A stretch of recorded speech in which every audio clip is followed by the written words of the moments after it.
So I've been traveling east on 44 out of Parkston,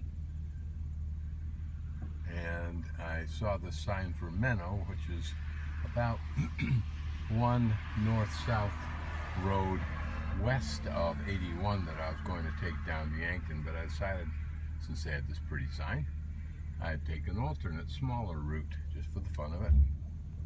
Entering Menno, I think is its name.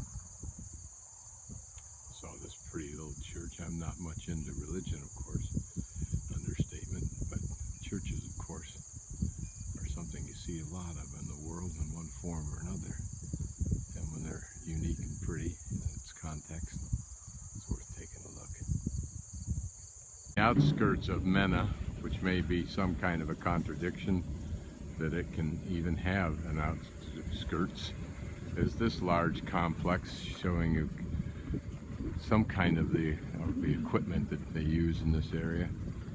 But an irony, I went through the center of town and saw gas at $2.20 and thought, fantastic. Thanked the guy for that price. Started out of town and I bought a block away, it's $1.99. I don't think so, but thanks.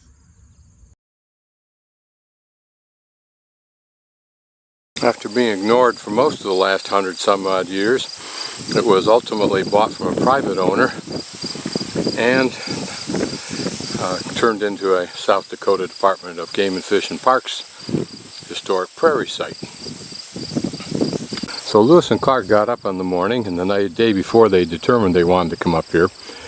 This was about a month ago in August, in the middle of August, in about 1804, and this would probably have been somewhat the view they had as they approached it. I'll read from the interpretive sign here. The first homestead was filed in 1868. Pioneer recalled looking from the north, from the top of the mound, that he could see only one tree.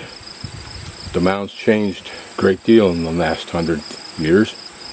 2 farmsteads, planted groves, divided fields with barbed wire. Land along the creek was pastured, feedlot operated on the eastern slope, and the prairie habitat, of course, disappeared, except for a 5-acre remnant on the western side, which should be to our left from here.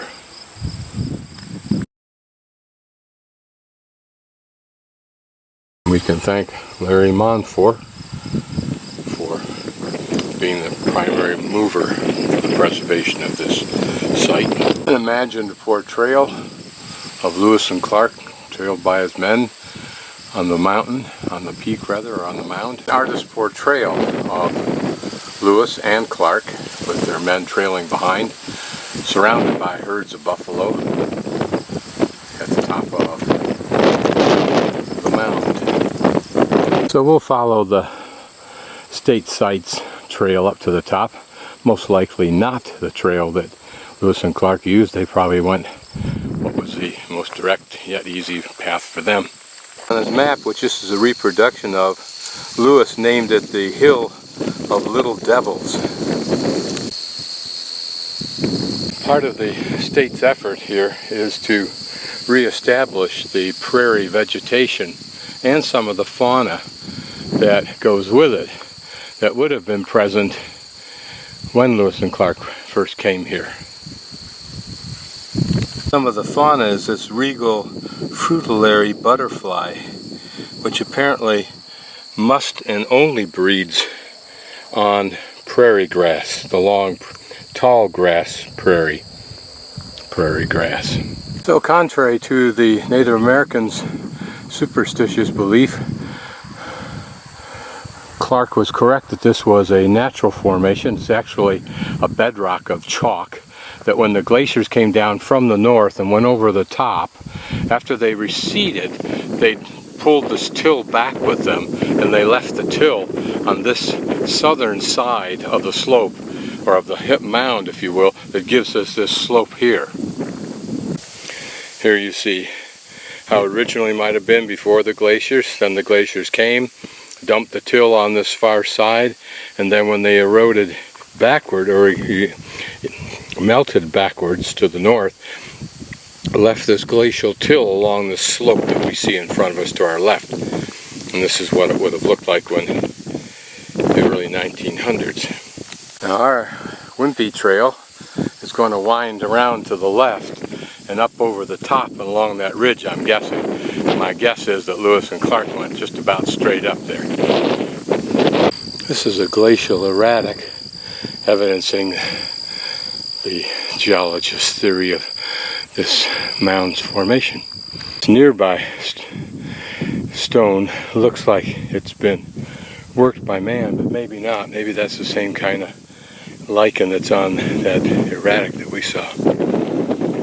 So we began our little walk right there where my van is, south of Yankton, and all through that area, coming up here to our right, as evidenced by that low line of hills in the back.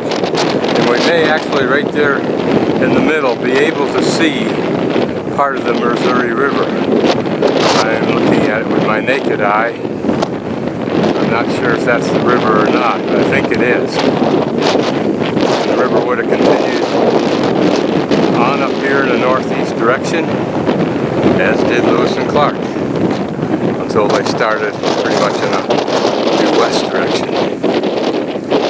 All around him were birds of buffalo. They'd seen their first buffalo a day or two just before.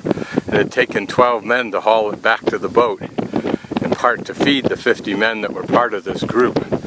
We're now looking to the north. Now in this north, this is where there were a great many birds, martins in fact, and the Indians had a myth regarding that, which I can't recall at the moment, but it was the belief of Lewis and Clark that it was the tremendous number of insects that were over here, primarily because that gave them a safe place out of this wind in this area, and the martins were simply taking advantage of that by being here to eat them. Now, what's up with this cornfield here on this east side? The reason for that is native grasses can't take root when they've got the nutrient value of prior crops that man has planted here. And so the use of this cornfield is to eliminate those harmful nutrients, if you will, and return the land back to the nature that it was in that area over there, so they can then restore it with native grasses, etc., etc. Standing on the long axis of this mound and its glacial till, which suggests that in this area at least, the glaciers came from directly to that ahead of us, which would be to the north. Now, how precisely that is orientated to actual north, I don't know. Usual for me, I've walked a little circle around the top of this mound so that my little slug trail of existence will have crossed both Lewis and Clark's at this point, albeit a time difference between now and 1804.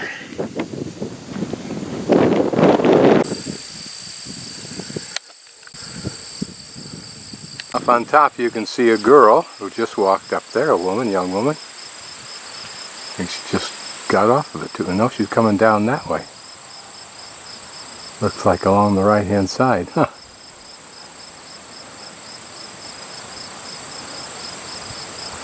Gives us a little sense of distance. I'll pull back here to normal.